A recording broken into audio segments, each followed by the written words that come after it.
حمدا يوافي به نعمه ويكافي به مزيدا أشهد أن لا إله إلا الله وحده لا شريك له إقرارا به وتوحيدا أشهد أن محمدا عبده ورسوله صلى الله عليه وعلى آله وصحبه وسلم تسليما كثيرا أما بعد.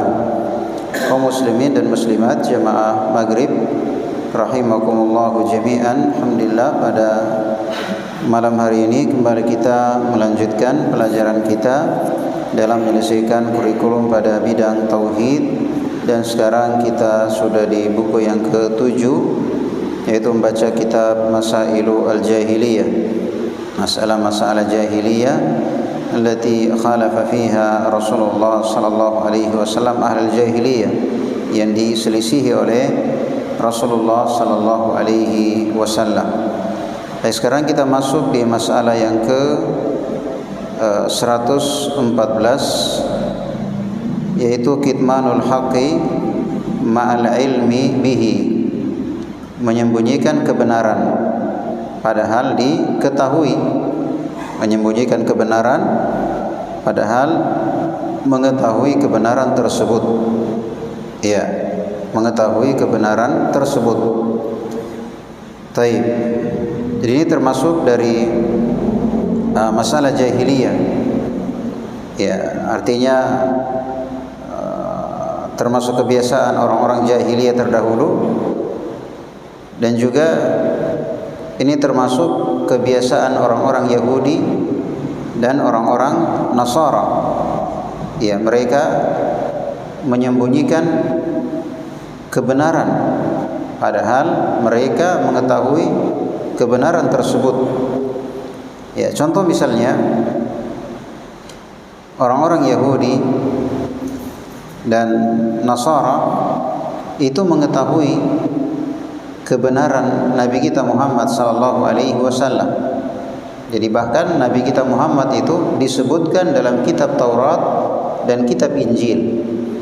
Bayangkannya, itu Nabi kita Muhammad, ciri-cirinya, sifat-sifatnya itu disebutkan dalam kitab Taurat dan kitab Injil. Jadi sebelum Nabi kita Muhammad diutus, itu sudah dikabarkan dalam kitab Taurat, dalam kitab Injil akan ada nanti seorang nabi, ciri-cirinya seperti ini. Ya. Tapi ternyata mereka menyembunyikan ayat-ayat yang ada dalam Taurat dan Injil, ya, tentang sifat-sifat Nabi kita Muhammad sallallahu alaihi wasallam. Makanya disebutkan di surah Al-Baqarah ayat 146, 147, alladzina atainahumul kitab ya'rifunahu kama ya'rifuna abna'ahum. Orang-orang yang kami berikan kitab, maksudnya ahli kitab Taurat, orang-orang Yahudi maupun Nasara, ya'rifunahu kama ya'rifuna abna'ahum. Mereka mengenal Nabi Muhammad seperti mengenal anak-anak mereka.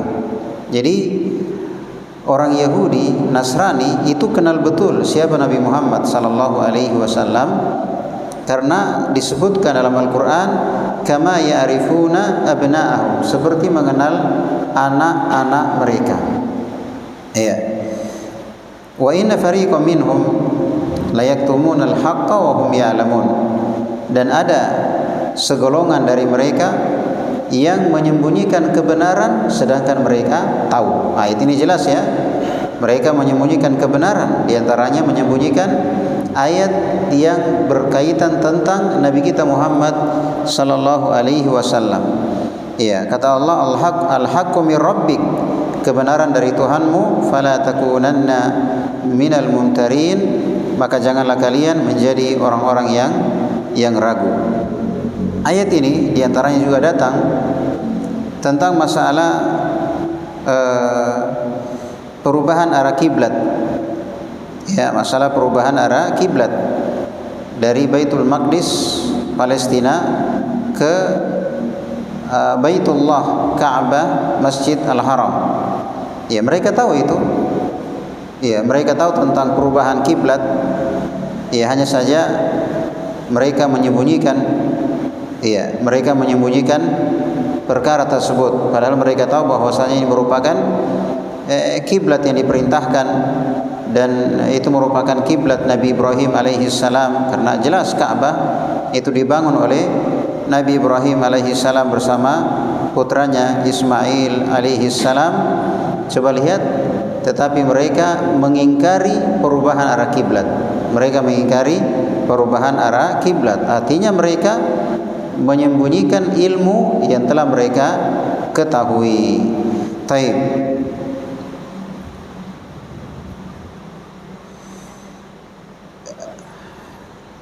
Di antara poin-poin penting yang bisa kita ambil di sini, yang pertama, menyembunyikan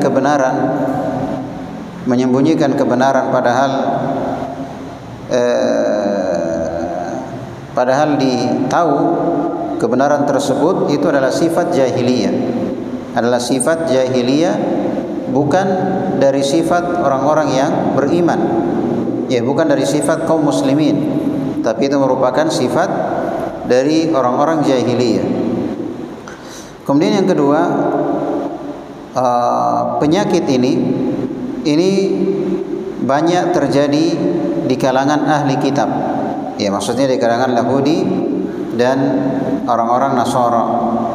Yang ketiga, mereka menyembunyikan kebenaran, ya, mereka mengetahui kebenaran karena mereka ahli kitab, mereka diturunkan kitab, ada Taurat, orang-orang Nasara ada Injil, diutus pada mereka Nabi Musa, orang-orang Nasara Nabi Isa. Artinya mereka ahli kitab, mereka tahu kitab, makanya disebut dengan ahli kitab, ya. Tapi mereka menyembunyikan kebenaran, ya, mereka menyembunyikan kebenaran dan mereka tidak menyampaikannya kepada manusia, ya. Dan kira-kira apa tujuannya? Kenapa mereka menyembunyikan kebenaran? Ya, apa kira-kira tujuannya? Bahkan sampai mereka merubah kitabnya. Makanya sekarang kan tidak ada Taurat yang asli, nggak ada Injil yang asli, semua sudah dirubah, ya. Nah, sekarang apa tujuannya, apa, ya, motifnya? Kenapa mereka, ya, menyembunyikan kebenaran? Ya, tentunya diantaranya adalah karena kepentingan dunia.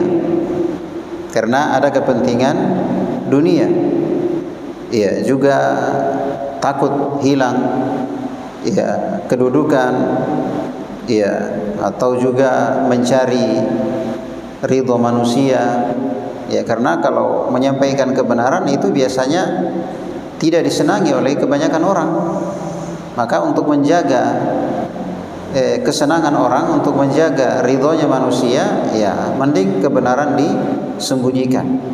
Ini diantara tujuan atau sebab kenapa mereka menyembunyikan kebenaran. Tentunya karena ada kepentingan dunia, ya, takut kehilangan kedudukan mereka, ya, takut kehilangan kedudukan mereka mencari ridho manusia.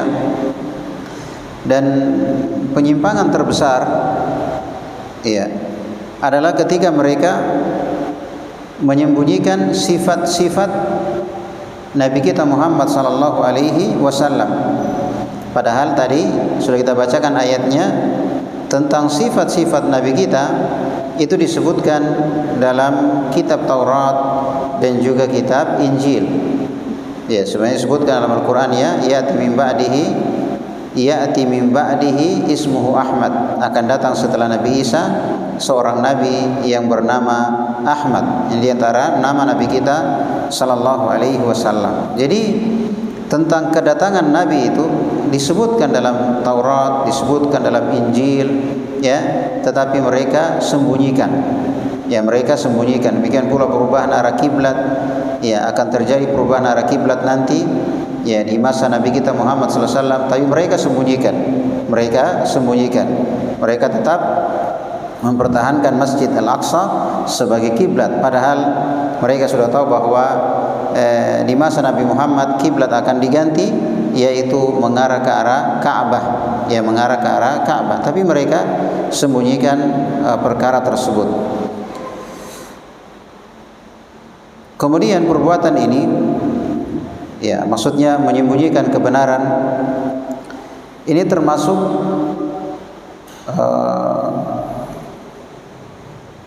mendustakan Rasul, ya termasuk mendustakan Rasul, dan juga mengingkari ar-risalah atau mengingkari kerasulan, atau mengingkari ar-risalah, yaitu yang dibawa oleh ar-rasul.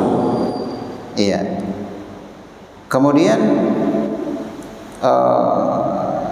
setelah kita baca ayatnya tadi, bagaimana Allah Subhanahu wa taala membongkar, ya, perbuatan mereka, ya, dalam banyak ayat, ya.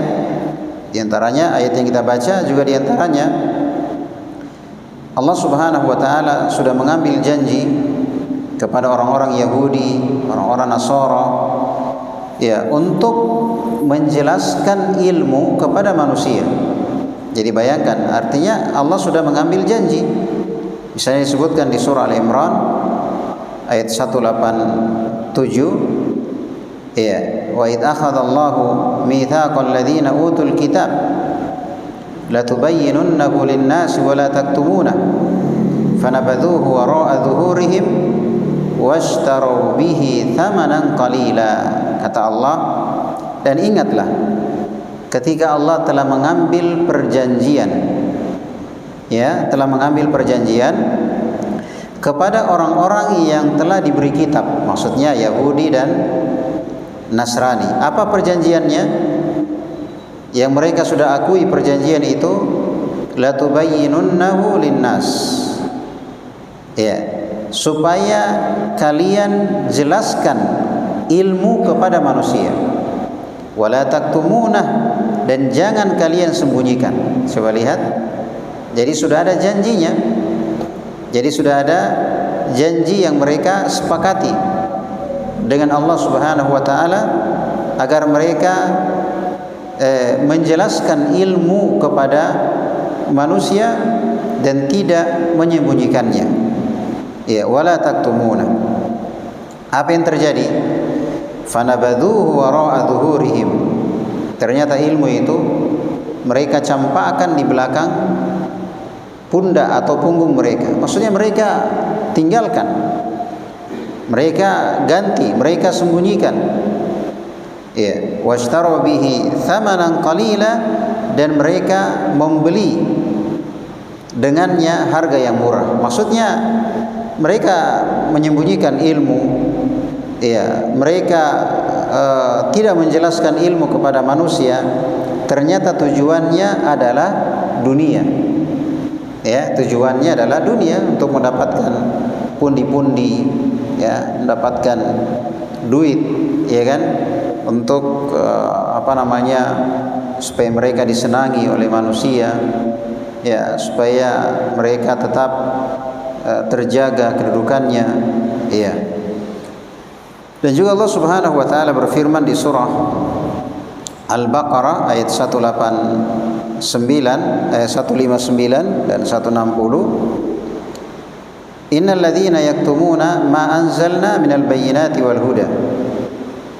Sesungguhnya orang-orang yang menyembunyikan apa yang kami telah turunkan dari al-bayyinat, dari keterangan-keterangan, wal huda, dan petunjuk, min ba'di ma bayyannahu lin-nasi fil kitab, setelah kami jelaskan kepada manusia dalam Alkitab, ya.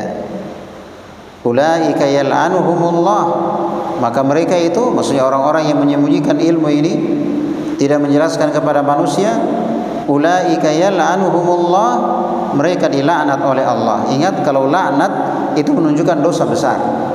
Kalau ada kata laknat itu menunjukkan dosa besar. Artinya menyembunyikan ilmu, tidak menyampaikan kepada manusia, ya. Tentunya tadi karena kepentingan dunia, ya, kepentingan ekonomi, kepentingan kedudukan, kepentingan pendapatan, kepentingan, relasi, ya kan? Ulaika yal'anuhumullah, mereka dilaknat oleh Allah, wa yal'anuhumul la'inun, dan dilaknat oleh manusia. Illa alladzina tabu, kecuali orang yang bertobat. Ya, maksudnya dia bertobat dari perbuatannya ini, wa aslahu, ya, dan melakukan perbaikan, wa bayyanu, dan menjelaskan. Maksudnya orang yang bertobat dari perbuatan ini, dulunya dia sembunyikan kebenaran, dia tidak jelaskan kepada manusia. Ketika dia bertobat, tidak bisa dia hanya bertobat saja, tapi dia harus jelaskan. Ya, dulu saya sembunyikan, sekarang yang benarnya seperti ini. Ya, dia harus jelaskan. Faulaika atubu alaihim, mereka itu adalah orang-orang yang saya berikan tobat atas mereka. Wa ana tawwabur rahim, dan saya adalah at-tawwab, yang maha memberikan tobat lagi maha penyayang. Baik. Jadi perhatikan ayat ini ya. Jadi Allah Subhanahu wa taala membongkar bagaimana sifat dari orang-orang Yahudi, orang-orang Nasara, dan yang mengikutinya, di mana mereka menyembunyikan kebenaran padahal mereka sudah mengambil janji, ya, mengambil janji dengan Allah Azza wa Jalla untuk siap menyampaikan kebenaran dan tidak menyembunyikannya kepada manusia. Iya. Jadi surah Al-Baqarah ini yang telah kita bacakan tadi, ya, ini jelas artinya bukti bahwasanya mereka mengetahui kebenaran, namun mereka tetap menyembunyikan kebenaran tersebut. Maka ini merupakan sikap, yaitu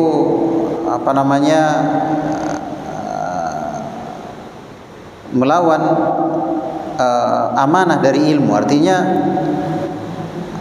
amanah dari ilmu itu adalah untuk disampaikan, ya, untuk dijelaskan. Maka kalau kita menyembunyikan ilmu, maka itu artinya kita melawan atau menyelisihi amanah yang telah kita terima. Iya. Kemudian ilmu itu ketika dia tidak diamalkan dan tidak disampaikan, maka itu akan menjadi hujjah, artinya menjadi bukti bagi kita pada hari kiamat. Maksudnya tidak bisa kita mengelak, tidak bisa kita menghindar, karena kita sudah tahu dan kita sembunyikan. Maka pada hari kiamat nanti itu menjadi bukti bagi kita terhadap kesalahan yang kita lakukan, karena kita terbukti sudah mengetahuinya, lantas kita sembunyikan. Iya, lantas kita sembunyikan. Artinya dari sini bahwasanya ilmu agama itu merupakan amanah yang kalau tidak kita sampaikan, yang tidak kita jelaskan, maka itu justru menjadi musibah bagi kita, ya, menjadi petaka bagi kita, menjadi sebab kita disiksa oleh Allah Subhanahu wa taala. Karena itu merupakan dosa besar, sebagaimana disebut dalam ayat tadi dengan kata laknat, ulaika yal'anuhumullah, mereka itu dilaknat oleh Allah Subhanahu wa taala. Menunjukkan bahwa kata laknat itu menunjukkan bahwa perbuatan itu adalah dosa besar. Taib. Selanjutnya masih berkaitan dengan bab ini. Jadi ahli kitab, di antara contohnya ahli kitab, mereka mengetahui arah kiblat. Ya. Artinya mereka sudah tahu bahwa arah kiblat ketika Nabi kita Muhammad sallallahu alaihi wasallam diutus, maka arah kiblat itu akan dipindahkan, itu dipindahkan ke arah Ka'bah. Jadi kalau kita baca sejarah, ketika Nabi hijrah ke Madinah sekitar 1 tahun 6 bulan, ya 1 tahun setengah, ya sekitar itulah. Jadi waktu sholat di Mekah sudah sholat ya, karena Nabi 13 tahun di Mekah, itu di tahun ke-11, 12, 13, ya 3 tahun di Mekah sudah sholat. Itu bukan menghadap Ka'bah, tapi menghadap Baitul Maqdis Palestina, ya Baitul Maqdis Palestina. Kalau kita sekarang di sebelah timur, ya sebelah timur. Sekarang kan kiblatnya kita di mana? Sebelah barat. Jadi dulu itu sholatnya sebelah timur. Kalau di sana sebelah utara. Kalau di Madinah sebelah utara. Iya. Kalau di Mekah berarti sebelah selatan. Iya.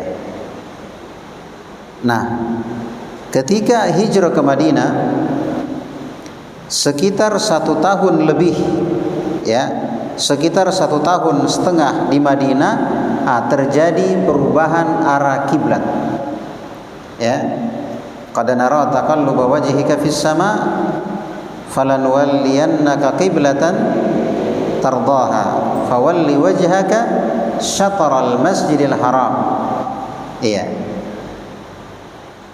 Kata Allah Subhanahu wa taala, sungguh kami telah melihat bagaimana doamu. Maksudnya Nabi Muhammad sering berdoa supaya dipindahkan arah kiblat. Karena kan kalau menghadap Palestina kan kiblatnya orang Yahudi. Sedangkan Islam itu disuruh untuk menyelisihi ahli kitab. Nabi enggak senang kalau berkiblat sama dengan kiblatnya orang Yahudi, orang Nasara, ya kan? Maka Nabi SAW sering berdoa supaya dipindahkan arah kiblat. Ya, dipindahkan arah kiblat. Ya, maka kata Allah Subhanahu wa taala, kami telah melihat bagaimana wajahmu selalu menghadap ke langit. Maksudnya kami telah melihat bagaimana engkau sering berdoa minta supaya dipindahkan arah kiblat. Ya. Kata Allah Subhanahu wa taala, falanwalliyannaka qiblatan tardaha, maka kami akan arahkan engkau ke kiblat yang kamu ridhoi. Maksudnya kiblat yang diinginkan Nabi kita Muhammad SAW adalah kiblat Nabi Ibrahim alaihi salam, yaitu Ka'bah. Ya, kata Allah Subhanahu wa taala, fawalli wajhaka syatral masjidil haram, maka hadapkanlah wajahmu ke arah Masjid Al-Haram. Ini sudah di Madinah, ya. Sudah di Madinah. Jadi dulunya menghadap sebelah utara, ya, menghadap sebelah utara, ya, menghadap sebelah utara, maka setelah itu menghadap sebelah selatan. Kalau di kita Indonesia ini dulunya menghadap sebelah timur, ya kan? Kemudian setelah itu menghadap sebelah barat. Ya, sebelah barat. Jadi 180 derajat. Ya, bukan serong sedikit. Jadi dari depan ke belakang. Gitu ya, dari depan ke belakang. Nah, bayangkan turunnya ayat ini, orang-orang Yahudi nggak terima. Orang-orang Yahudi nggak terima. Mereka bilang, paling sebentar jitu. Maksudnya sebentar itu nanti kembali lagi ke kiblat yang pertama. Justru mereka mengejek, tidak lama jitu.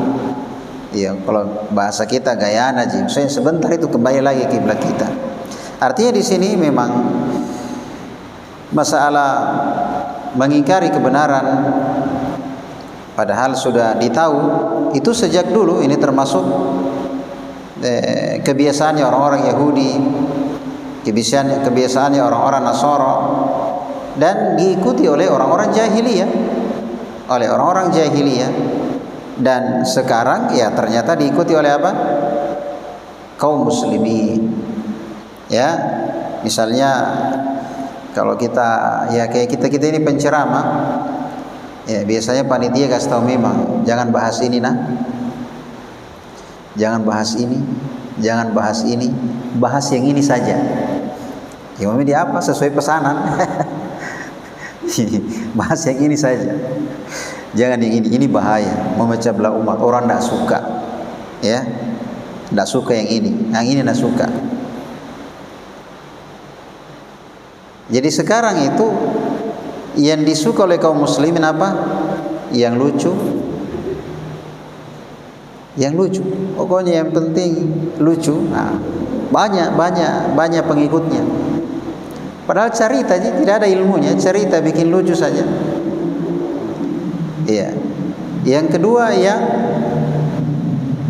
membiarkan kesyirikan, yang membiarkan bid'ah, yang membiarkan khurafat, itu banyak pengikutnya. Banyak pengikutnya. Apakah mereka tidak baca ayat-ayat, tidak baca hadits-hadits tentang itu? Baru dia baca Al-Fatihah sudah jelas. Baru dia baca surah Al-Ikhlas, Qul huwallahu ahad, sudah jelas. Tapi kaum muslimin bilang ya selamat Natal misalnya. Maksudnya Tuhan yang tiga, kita Tuhan tak berapa? Satu. Tapi mengucapkan selamat ada Tuhan yang lain. Iya. Artinya di sini apakah ilmunya tidak ditahu? Ya, apakah ilmunya tidak ditahu? Jawabannya ditahu. Hanya banyak pertimbangan. Istilahnya tapi nanti orang lari, nanti orang bagaimana nih, nanti tidak dipanggil lagi, tidak ada lagi pendapatan, ya kan? Lainnya misalnya ini kah, nanti kita tidak terkenal, biasanya disuka orang, dipuji orang, terkenal, banyak job, ya kan? Ini kalau dijelaskan barang-barang begini, tidak cocok ini, ya kan? Ya. Jadi maksudnya, jadi seakan-akan penulis ini kayak menyinggung kita. Padahal ini sebenarnya beliau menulis masalahnya di masa beliau.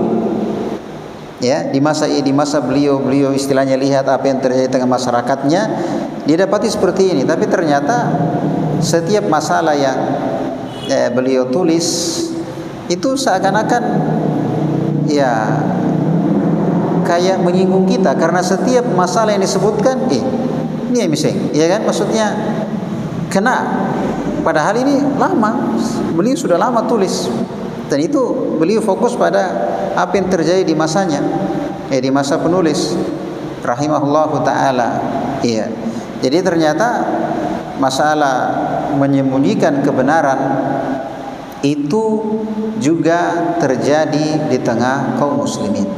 Dan ingat, ini merupakan kebiasaan orang-orang Yahudi, kebiasaan orang-orang Nasara, kebiasaan orang-orang jahiliyah, dan ini merupakan dosa besar. Ini merupakan dosa besar, yaitu menyembunyikan kebenaran. Taib. Jadi jangan sampai ada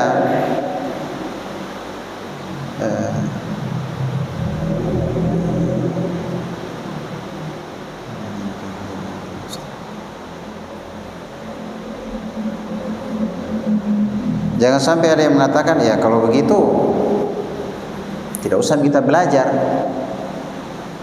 karena kalau kita belajar nanti ditahu. Kalau ditahu berarti harus disampaikan, tidak boleh disembunyikan. Kalau begitu jangan belajar supaya nggak ditahu, supaya aman. Nah, bagaimana kalau begitu? Karena ada alasannya orang seperti itu. Jadi pernah saya dapati, nah pernah belajar, bahaya kalau saya belajar nanti saya tahu.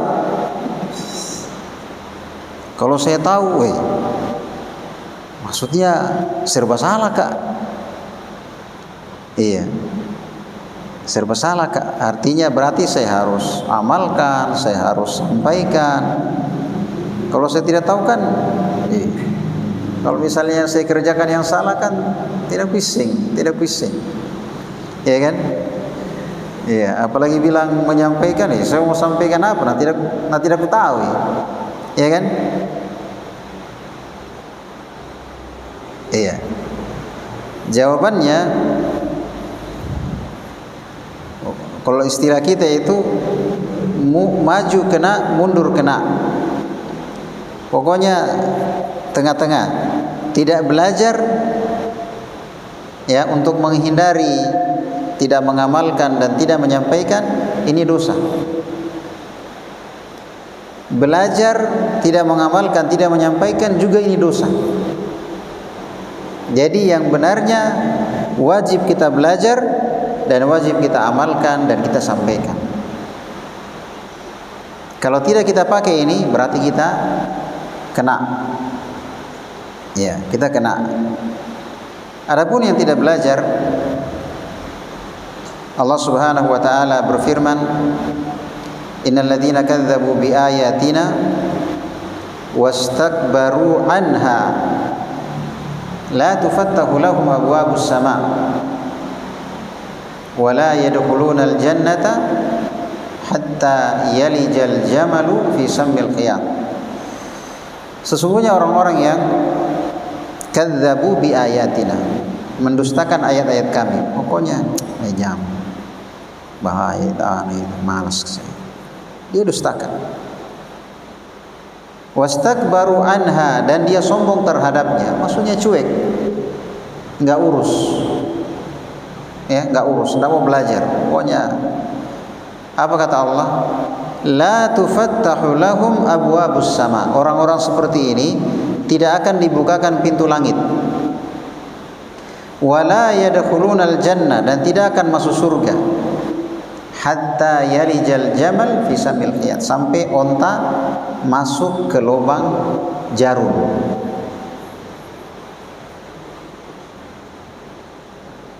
Jadi kalau ada onta sudah bisa masuk di lubang jarum, nah disitulah baru orang yang tidak belajar itu bisa masuk surga. Tapi selama onta tidak bisa masuk di lubang jarum, maka tidak bakalan, ya, tidak mungkin orang yang tidak belajar itu masuk surga. Maksudnya ini kan kalimat mustahil. Mana ada hewan yang paling besar, yaitu onta, bisa masuk di lubang yang paling kecil, yaitu lubang jarum? Kan mustahil namanya. Maksudnya orang tidak belajar agama, cuek dengan agama, tidak mau tahu tentang agama, ya kan? Itu bukan alasan tidak akan masuk surga. Jadi tidak belajar dengan alasan, takut kan saya kalau belajar, karena kalau belajar banyak sekali kewajiban ditahu, manatomi diamalkan, manatomi harus disampaikan. Belum siap kak, ya kan? Belum siap kak. Resiko. Tidak ada alasan nanti di hadapan Allah Subhanahu wa taala dengan kita mengatakan, dengan kita mengatakan, ya Allah, minta maaf ke ini ya Allah karena tidak kutahui. Tidak kutahu kodong. Minta maaf kodong, tidak kutahu. Tidak ada alasan. Kenapa tidak ada alasan? Karena sebab untuk tahu ada nih.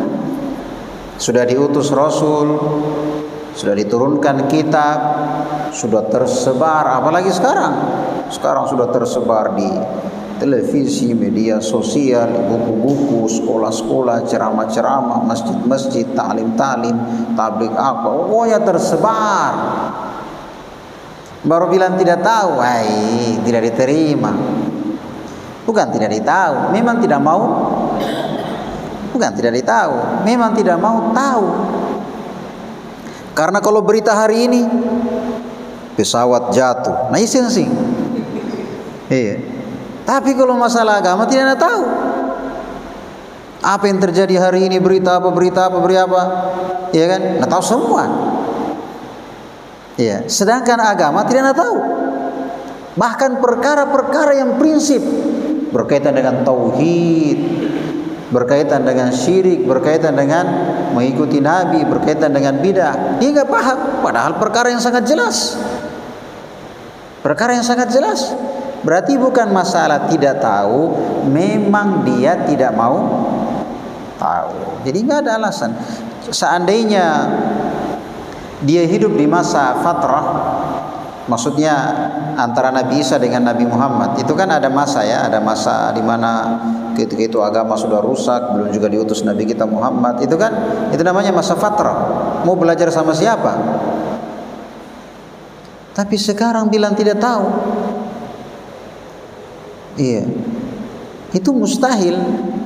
Itu mustahil. Iya. Jadi ini ya, jadi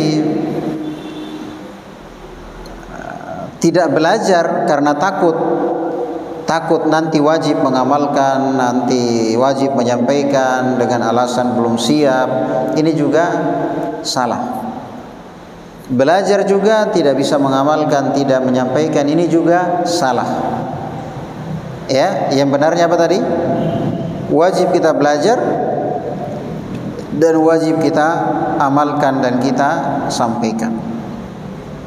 Ya, kapan kita menyembunyikan ilmu, maka ini adalah kebiasaan orang-orang Yahudi, orang-orang Nasara dan orang-orang jahiliyah. Ya, orang-orang jahiliyah, dan ini merupakan dosa besar. Taib. Yang terakhir tadi masalah perubahan arah kiblat contohnya ya. Jadi ternyata orang-orang Yahudi sudah tahu ya tentang perubahan arah kiblat, tapi mereka ya begitulah, mereka tetap menyembunyikan kebenaran tersebut. Taib. Selanjutnya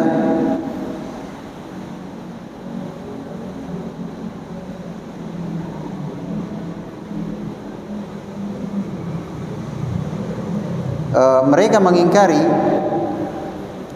dan menyembunyikan ilmu itu seperti tentang Nabi kita Muhammad sallallahu alaihi wasallam. Disebutkan tadi mereka tahu tentang Nabi kita seperti mereka kenal anaknya. Kalau orang tua terhadap anaknya, nak kenal anaknya, nak kenal sedikit atau nak kenal sekali. Itu orang tua terhadap anaknya, nak kenal anaknya, kenal sedikit atau kenal banyak? Kenal banyak, kenal sekali. Namanya juga orang tua terhadap anak, kenal sekali. Jadi tentang Nabi kita Muhammad, ahli kitab itu tahu betul siapa Nabi kita Muhammad SAW, tahu betul. Makanya kalau kita baca sejarah, kenapa itu orang-orang Ansor, jadi ini luar biasanya ya. Kalau Nabi waktu di Mekah kan setengah mati berdakwah, 13 tahun itu tambah parah. Sampai Nabi itu mau dibunuh. Sudah dilakukan berbagai cara, kemudian disebarkan ya orang-orang informasi bahwa siapa yang bisa menangkap Nabi Muhammad dalam keadaan hidup maupun mati akan dibayar mahal. Akhirnya Nabi malam itu ke rumahnya Abu Bakar, kemudian ke Gua Hira, kemudian lanjut ke Madinah dipimpin oleh penunjuk jalan, bersembunyi.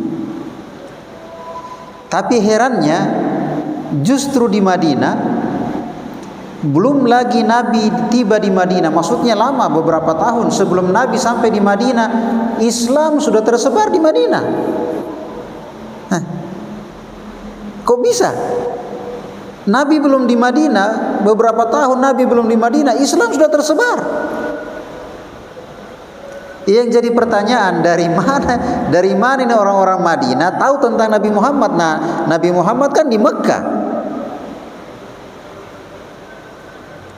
Nah, jawabannya apa? Mereka tahu ciri, jadi musim haji itu kan, kalau haji itu kan sejak masa Nabi Ibrahim kan sudah ada memang. Iya, jadi tiap tahun itu orang Madinah, orang Ansor, orang Madinah itu ke Mekah melaksanakan ibadah haji. Nah, di antara target mereka adalah mau ketemu orang yang ciri-cirinya seperti ini, maksudnya Nabi Muhammad. Dari mana mereka tahu? Di Madinah kan banyak orang Yahudi.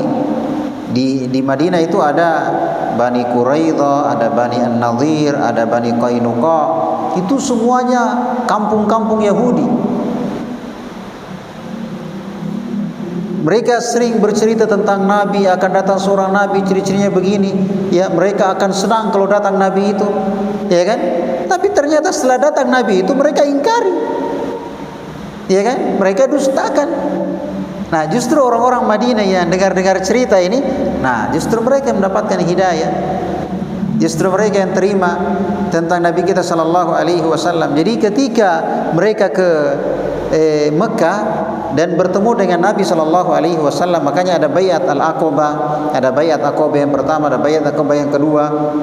Di situ mereka memeluk Islam, di situ mereka mendapatkan ilmu dari Nabi Shallallahu Alaihi Wasallam. Mereka memeluk Islam dan mereka kembali ke Madinah menyebarkan Islam. Jadi intinya ketika Nabi Muhammad datang ke Madinah, dalam keadaan Madinah rumah-rumah sudah pada masuk Islam. Ya, penduduk rumah ya sudah pada masuk Islam. Tapi coba lihat, justru orang-orang Yahudi yang sudah tahu tentang Nabi kita Muhammad sallallahu alaihi wasallam, yang dulu sebelum Nabi Muhammad diutus mereka bilang kepada masyarakat Madinah, kalau datang Nabi ini, kalau diutus Nabi ini, kami akan bersamanya, kami akan jihad bersamanya, kami akan membela agama Allah bersamanya. Tapi ternyata setelah diutus mereka mendustakan hal tersebut.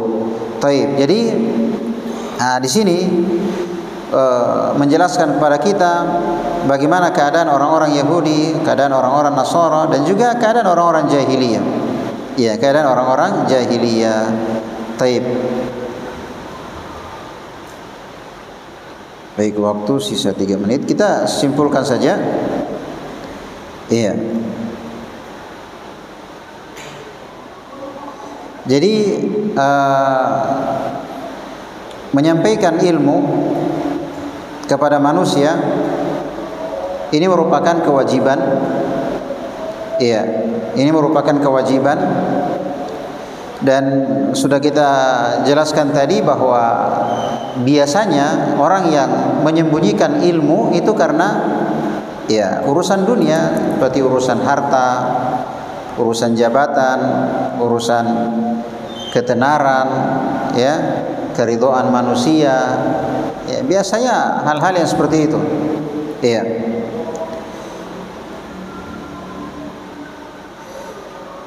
Jadi prinsip dalam dakwah, ya, prinsip dalam dakwah artinya hendaknya kita takut hanya kepada Allah Subhanahu wa taala. Artinya jangan takut kita sampaikan kebenaran, nanti kita ditinggalkan orang, nanti kita dimusuhi, ya, nanti kita nggak dipanggil lagi, nanti kita, jangan takut dengan manusia, hendaknya kita takut kepada Allah Subhanahu wa taala. Yang kedua, jangan mencari ridho manusia, hendaknya kita mencari ridho Allah Subhanahu wa taala. Ya, karena kalau kita ikuti maunya orang, ya berarti kita konsekuensinya harus menyembunyikan kebenaran, karena itu yang disuka oleh banyak orang. Iya, karena yang suka pembahasan tauhid, yang suka pembahasan sunnah itu segelintir orang, Ji. Yang tidak suka itu yang lebih banyak, yang mau bahas-bahas itu, ya kan? Kalau masih mau dipanggil di sini, jangan mau bahas itu, cari yang lain. Iya. Jadi kalau diikuti maunya orang, ya jadi di kandang paksa, ya kan? Kandang paksa artinya kau pilih yang mana? Masih mau dipanggil atau kau sembunyikan ilmu, gitu ya? Maka dipaksa. Oleh karenanya ya tidak boleh takut ya dengan manusia, maksudnya kita hanya takut kepada Allah Subhanahu wa taala. Yang kedua, tidak boleh mencari ridho manusia, tapi kita mencari ridho Allah Subhanahu wa taala. Artinya kita menyampaikan kebenaran ya supaya kita mendapatkan keridhaan Allah Subhanahu wa taala. Jadi kesimpulannya haram hukumnya dan merupakan dosa besar menyembunyikan kebenaran bagi orang yang mampu menjelaskan. Ya, bagi orang yang mampu menjelaskan. Siapa yang mampu menjelaskan, maka hendaknya dia ya jelaskan. Dan menyembunyikan kebenaran ini termasuk sifat yang tercela, sifatnya orang-orang Yahudi, orang-orang Nasara, orang-orang jahiliyah yang Islam itu datang untuk menyelisihi perkara tersebut. Jadi kewajiban kita adalah belajar beramal, berdakwah dan bersabar. Ya, dan dalam masalah menyampaikan ilmu tentunya kita dahulukan orang terdekat. Ya, tentunya diri kita, istri kita, anak-anak kita, orang tua kita, saudara kita, keluarga kita, dan demikian seterusnya. Ya, demikian seterusnya. Dan menyampaikan ilmu itu bertahap. Kita mulai dari yang paling wajib berkaitan dengan tauhid, syirik, berkaitan dengan bagaimana sholat, ya kan, bagaimana cara wudu, bagaimana cara sholat, dijelaskan kepada mereka. Ya, kalau misalnya kita istilahnya bisa kondisikan mereka bisa belajar, apakah didatangkan orang yang bisa menjelaskan sehingga mereka bisa mendapatkan ilmu, ya mungkin kita lakukan cara seperti itu. Artinya kalau kita nggak bisa secara langsung dan kita punya kenalan yang bisa menjelaskannya, ya bisa kita pakai ya jasa orang yang berilmu untuk menjelaskan ilmu tersebut. Menjelas kewajiban kita adalah ya belajar, beramal, berdakwah atau menyampaikan ilmu dan bersabar hingga menghadap Allah Subhanahu wa taala. Dan menyembunyikan ilmu ini termasuk ciri dari orang-orang jahiliyah, dan sebelum itu ciri dari orang-orang Yahudi dan Nasrani. Baik, sekali itu ya apa yang bisa kita jelaskan pada kesempatan malam hari ini. Semoga apa yang kita dengarkan bermanfaat bagi kita semua. Subhanakallah bihamdik, asyhadu an la ilaha illa anta, astaghfiruka wa atubu ilaik. Assalamualaikum warahmatullahi wabarakatuh.